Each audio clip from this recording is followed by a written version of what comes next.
ओम नमस्ते। हम बात करेंगे यहाँ भारत की। क्या आप भारत को जानते हैं? पिछली कड़ी में हमने योग को, अध्यात्म को समझने के लिए थोड़ा प्रकाश डाला था।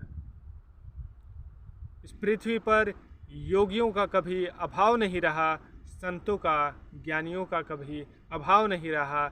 इसी कारण यह भूमि हमेशा सत्य को जानने के लिए प्रेरित रही है, न कि केवल मानकर रह जाने के लिए रही है।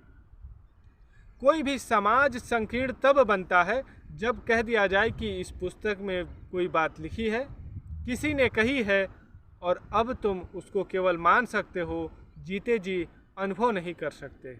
उसका कोई तरीका नहीं है जीते जी अनुभव करने का। तो वह व्यक्ति, वह समाज, वह पूरा राष्ट्र, वह पूरा समुदाय केवल रूढ़िवादी ही हो सकता है, कट्टरवादी हो सकता है, संकीर्ण हो सकता है। और इस कारण समाज में, राष्ट्र में भय और आतंक ही बचेगा और मानवता, करुणा, सेवा कहीं नहीं बचेगी।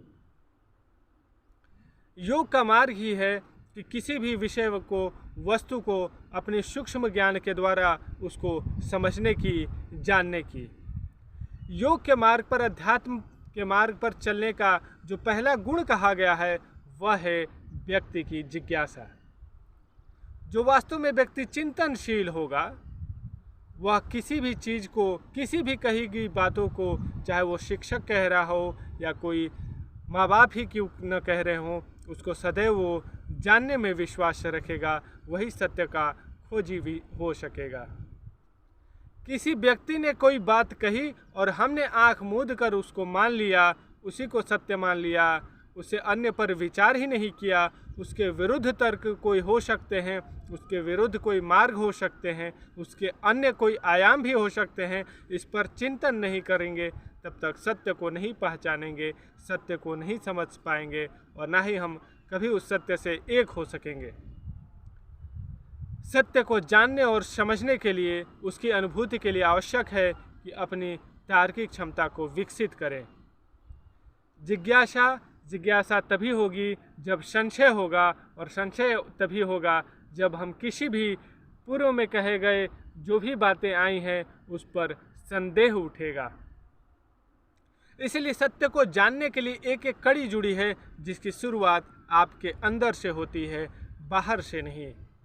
बाहरी तरीके से तो आपके ऊपर पूर्व में की गई मान्यताओं को थोपा जाता है, आप पर आरोप जाता है और आप पर आरोप कर उसका सिंचन करके आपके भावनात्मक आधार को लेकर प्रत्येक संगठन, समुदाय उसका उचित लाभ अपने संस्थाओं को विकसित करने में, अपने आप को पोषित करने में बिताती हैं। इसलिए प्रयत्न करें जानने की, समझने की। यह मातृभूमि जानने वालों की रही है, मानने वालों की नहीं रही है। यह भूमि किसी ने कुछ कह दिया, उसको शास्त्रार्थ के द्वारा, उचित तर्क के द्वारा ही स्वीकारा गया है, न कि किसी ने कुछ कह दिया उसको आंख मूंद कर मानने का रहा है। इसलिए यह तार्किक क्षमता विकसित कैसे हो, यह सभी कड़ियाँ एक दूसरे से जुड़ी हुई है। प्रथम भाग में हमने यह समझा था कि किस तरीके से प्रकृति ने प्रत्येक भौगोलिक स्थितियां भारत को दी हैं, जो अन्य राष्ट्रों को कोई एक हिस्सा ही प्रदान है। तो क्या इसका भी कोई चेतना पे प्रभाव पड़ता है? तो हाँ, इसका बहुत गहरा प्रभाव पड़ता है। इस भूमि में, भारत की भूमि में प्रकृति की प्रत्येक जो भौगोलिक स्थितियां हैं वह समावेशित होती रही हैं। इसी कारण से भारत का जो दर्शन रहा है, ज्ञान रहा है, अध्यात्म रहा है, वह समावेशी ही रहा है। उसका आधार कभी यह नहीं रहा है कि हमने जो कह दिया वही उचित है, अन्य की न सुनना है, न समझने का प्रयत्न करना है। अन्य जो भी समुदाय है, संप्रदाय है, आस्था वाले हैं, उनके मूर्तियों को तोड़ दो, उनकी आस्था को तोड़ दो, उनके आश्रमों को, उनकी पद्धतियों को, उनके पुस्तकों को, उनके गुरुओं को आग लगा दो या उनको मार दो या उनका पूर्ण अस्तित्व ही मिटा दो। ऐसा तभी होता है जब व्यक्ति किसी चीज़ की समझ एकांगी रूप में रखता है, उसकी समझ सम्यक नहीं होती है। अध्यात्म के मार्ग पर चलने के लिए सबसे बड़ा उदाहरण दिया जाता है एक हाथी की, जिसको 4 अंधों ने अलग अलग दृष्टि से उसके एक एक आयाम को पकड़ते हुए यह बताया कि हाथी क्या है। एक अंधे ने हाथी का पांव पकड़ा, उसने कहा हाथी खंभे जैसा है। एक अंधे ने हाथी का पूंछ पकड़ा, उसने कहा हाथी झाड़ू जैसा है। एक अंधे ने हाथी का कान पकड़ा, उसने कहा हाथी सूप जैसा है। एक अंधे ने हाथी का सूंड पकड़ा, उसने कहा हाथी खूंटे जैसा है। अपनी समझ में, अपने विवेक में वह अंधे सही तो कह रहे हैं, लेकिन यह पर्याय सत्य नहीं है, क्योंकि उन्होंने उस हाथी को केवल एक दृष्टि से समझा है, एक दृष्टि से जाना है, इसीलिए वह सत्य नहीं कह रहे हैं। तो सत्य क्या है? यदि आपकी आंखें हैं तो आप क्या कहेंगे किसी को कि हाथी कैसा है? इसका एक ही उत्तर है कि हाथी हाथी जैसा है।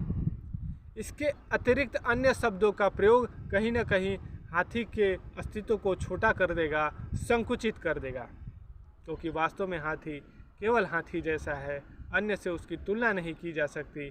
इसीलिए सत्य सत्य जैसा है, उसकी अन्य कोई उदाहरण नहीं दिए जा सकते, इसीलिए वह तर्क से परे है। उसको बस समाधि अवस्था में, जैसे स्थूल रूप में आप हाथी को देख रहे हैं, वैसे समाधि की अवस्था में सूक्ष्म स्तर पर उस परम सत्य को, उस ईश्वर तत्व को, उस चेतन सत्ता को देखा जाता है, अनुभव किया जाता है, उससे एक हुआ जाता है।